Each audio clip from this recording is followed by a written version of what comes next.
crois connaître tes amis? Ce film va te prouver le contraire. Alors reste jusqu'à la fin si tu veux connaître qui sont tes vrais amis.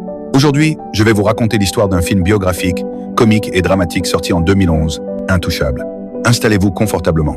Une nuit tardive dans les rues de Paris, Driss conduit à toute vitesse son employeur, Philippe, un riche aristocrate paralysé, assis à l'arrière dans son fauteuil roulant.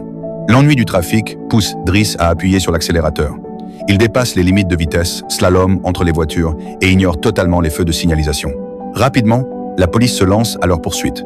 Amusé, Driss parie 100 € qu'il réussira à leur échapper.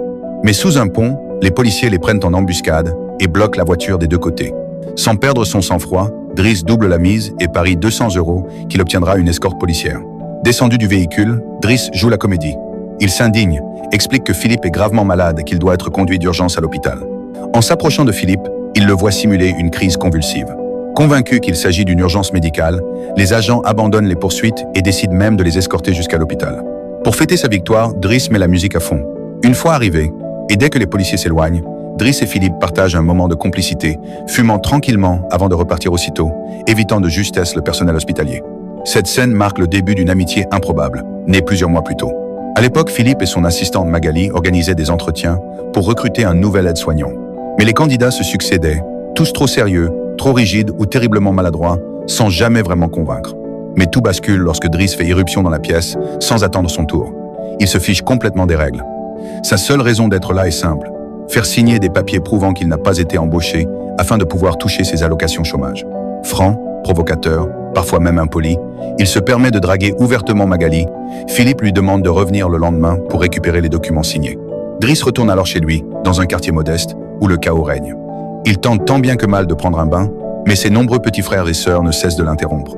Il ne parvient à se laver tranquillement que grâce à Mina, sa sœur aînée. Driss observe par la fenêtre et remarque son jeune frère Adama sortir d'une voiture suspecte.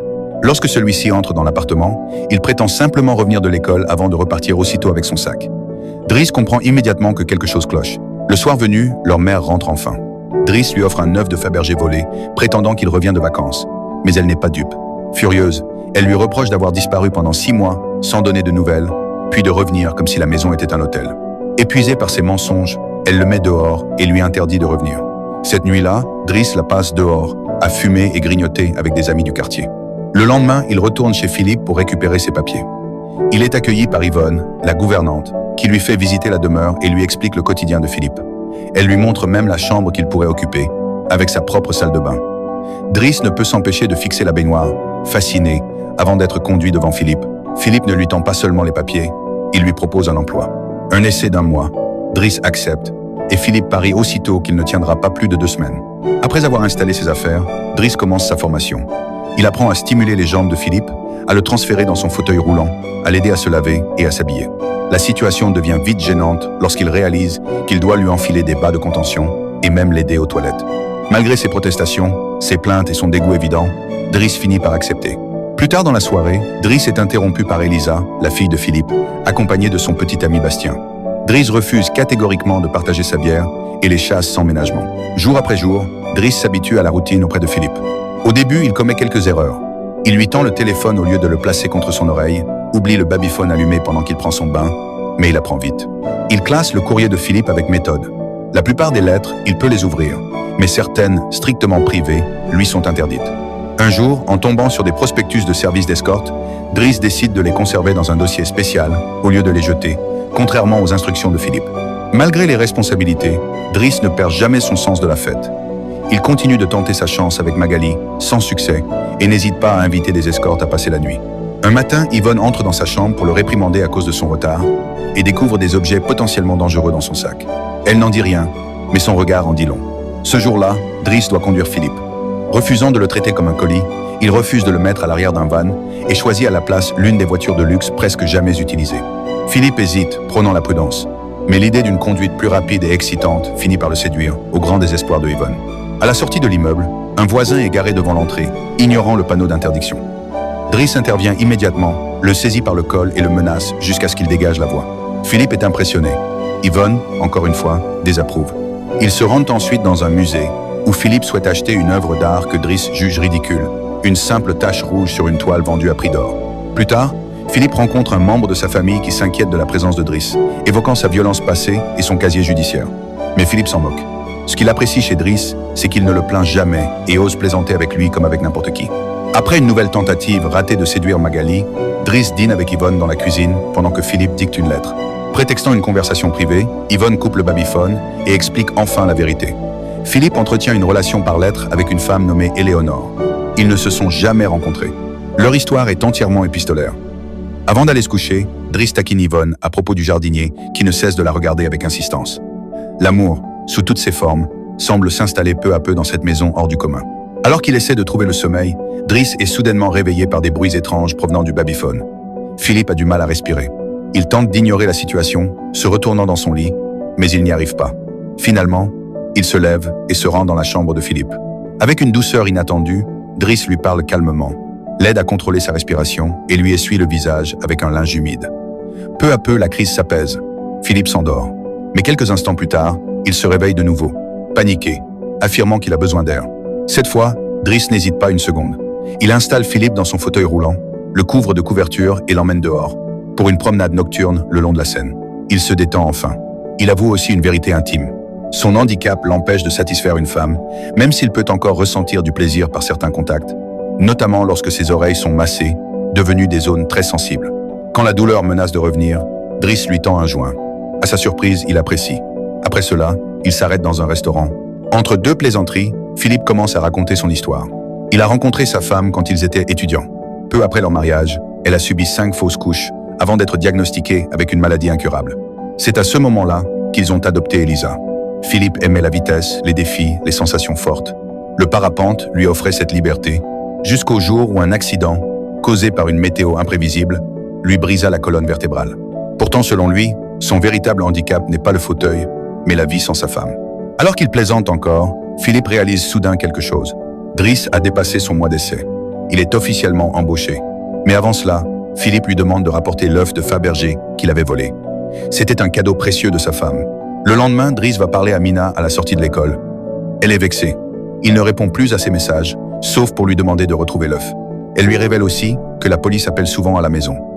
Inquiet, Driss rend visite à Adama, qui avoue avoir été arrêté avec 30 grammes sur lui. Driss propose de déjeuner ensemble, mais Adama refuse et monte dans la même voiture suspecte que Driss avait déjà remarqué. Plus tard, Driss assiste à la dictée d'une lettre de Philippe à Éléonore. Il trouve le style trop compliqué, trop poétique et incompréhensible. Apprendre que cette correspondance dure depuis 6 mois sans jamais avoir échangé de photos le choque. Lorsqu'il découvre le numéro de téléphone d'Éléonore, il prend une initiative risquée. Il l'appelle et force Philippe à lui parler directement. La conversation est un succès. Philippe est transformé. Il passe désormais son temps au téléphone avec elle, même juste avant d'assister à l'opéra avec Driss. Pendant le spectacle, Driss se moque ouvertement des costumes et du décor, pendant que Philippe, souriant, découvre qu'une nouvelle émotion est en train de renaître en lui.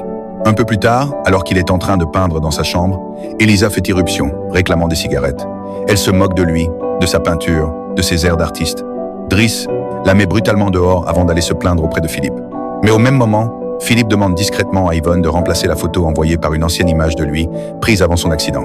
Gênée, Yvonne cache la photo dans le dossier des escortes, juste avant que Driss n'entre en furie, se plaignant du comportement d'Elisa. Il insiste pour que Philippe la recadre. Philippe promet de lui parler, mais il est surtout surpris lorsque Driss laisse échapper qu'il s'est mis à peindre. Les jours passent, et l'amitié entre Philippe et Driss devient de plus en plus forte. Driss l'emmène jouer dans la neige, l'accompagne lors de ses footings, et Philippe, de son côté, lui offre son premier vrai costume. Lorsque Driss termine enfin sa première toile, il la montre à Magali. Tentant sa chance, il essaie de l'embrasser et se prend une gifle mémorable. Philippe, lui, apprécie sincèrement la peinture et promet d'essayer de la vendre. Les deux hommes profitent pleinement de la vie. Voitures rapides, joints partagés, soirées déjantées et même escortes engagées ensemble, sans jugement ni gêne. Pourtant, quand arrive l'anniversaire de Philippe, il n'en tire aucune joie. Chaque année, il fait semblant d'être surpris par la fête, tout en sachant que ses proches viennent surtout vérifier s'il est encore en vie. Alors que les invités écoutent un concert de musique classique, Driss cherche Elisa. Il la retrouve en pleurs dans sa chambre. Elle a pris des médicaments de Yvonne, pensant en finir, sans savoir qu'il ne pouvait pas la tuer. La raison de son désespoir est simple. Bastien l'a quittée en l'insultant. En larmes, elle demande à Driss d'aller lui parler. Il accepte, contre paiement. Pendant ce temps, Philippe montre fièrement la peinture de Driss à un de ses proches et réussit à la vendre 11 000 €. De retour dans la salle à manger, Driss discute avec Yvonne, qui lui révèle que Magali est en couple avec un certain Fred, mais que leur relation bat de l'aile. un mince espoir renaît. Alors que la soirée touche à sa fin, Philippe fait écouter à Driss quelques-unes des plus grandes œuvres de la musique classique. Mais fidèle à lui-même, Driss ne peut s'empêcher de plaisanter, transformant même les morceaux les plus solennels en moments de rire. Lorsque le groupe de musique termine sa prestation, Driss sort son iPod. Sans demander la permission, il lance Boogie Wonderland de Earth, Wind, Fire et commence à danser. Plus tard dans la soirée, alors qu'il aide Philippe à se coucher, Driss ouvre la dernière lettre d'Éléonore. Cette fois, elle a joint une photo. Elle est jolie, naturelle, souriante. Dans sa lettre, elle lui propose enfin de se rencontrer la semaine suivante, lors de sa venue à Paris. Le jour du rendez-vous arrive. Yvonne et Driss passent Philippe au crible. Comme c'est Yvonne qui accompagnera Philippe au restaurant, Driss profite de son jour de repos pour régler une autre affaire. Il va voir Bastien. Il le menace jusqu'à ce que le garçon accepte de présenter ses excuses à Elisa. Ensuite, Driss se rend sur le lieu de travail de sa mère. Au restaurant, Philippe et Yvonne attendent Éléonore. Les minutes passent, puis une heure entière. Elle n'arrive toujours pas. Déçu, humilié, Philippe abandonne. Il appelle Driss pour qu'il vienne le chercher et quitte le restaurant, sans voir qu'Éléonore arrive exactement au même moment. Le soir même, Philippe emmène Driss dans son avion privé. En plein vol, il lui remet l'argent gagné grâce à la vente de son tableau. Le lendemain matin, ils arrivent à la campagne. Philippe décide alors de faire du parapente, entraînant Driss avec lui. Terrifié au départ, Driss panique. Puis, une fois dans les airs, il rit, il crie, il vit pleinement l'instant. À leur retour, Adama attend Driss à la maison. En voyant les cicatrices sur son visage, Driss le réprimande. Mais Adama refuse toujours de lui dire ce qui se passe vraiment dans sa vie. Driss le fait patienter dans sa chambre, appelle Mina pour la rassurer, puis va s'occuper de Philippe. Mais Philippe n'a pas sommeil. Devant un tableau, il engage une conversation plus intime et demande à Driss de lui parler de sa famille. Driss résiste, puis finit par céder. Il révèle qu'Adama n'est pas vraiment son frère. Ses parents ne sont pas ses parents biologiques, mais son oncle et sa tante. Ils l'ont ramené du Sénégal à l'âge de 8 ans parce qu'il ne pouvait pas avoir d'enfant. Le lendemain matin, Bastien tient parole. Il apporte son croissant quotidien, coiffé correctement cette fois. Driss, lui, fait ses valises. Il est temps de partir. Magali vient lui dire au revoir. Driss tente une dernière approche maladroite, mais Magali sourit et lui présente son compagnon. Frédéric. Driss comprend immédiatement. Magali n'est pas attirée par les hommes. Sur le pas de la porte, Driss rend le babyphone à Yvonne, se moquant gentiment d'elle pour lui avoir menti à propos de Magali. En échange, Yvonne lui tend le dossier d'escorte qu'il avait commencé. Driss l'ouvre et découvre avec déception. À l'extérieur, une voiture bloque encore l'entrée. Driss demande au conducteur de bouger, même s'il ne travaille plus ici. Quelques heures plus tard, les deux frères vont chercher leur mère à la gare. Pendant ce temps, à la maison, Philippe dîne pour la première fois avec son nouveau soignant. Un homme rigide, froid, sans humour. Philippe quitte la table sans même manger une bouchée. Et comme Yvonne est en rendez-vous avec le jardinier, personne ne le réprimande. Les jours passent. Driss reprend sa vie d'avant. Il retrouve ses amis, retrouve la rue. Il confronte aussi les hommes de la voiture suspecte et leur ordonne de laisser Adama tranquille. Lorsqu'il se présente à un entretien pour lequel il n'a clairement pas le niveau requis, Driss improvise. Il se décrit comme pragmatique, parle d'art, de peinture, de culture, tout ce qu'il a appris auprès de Philippe. Ça fonctionne.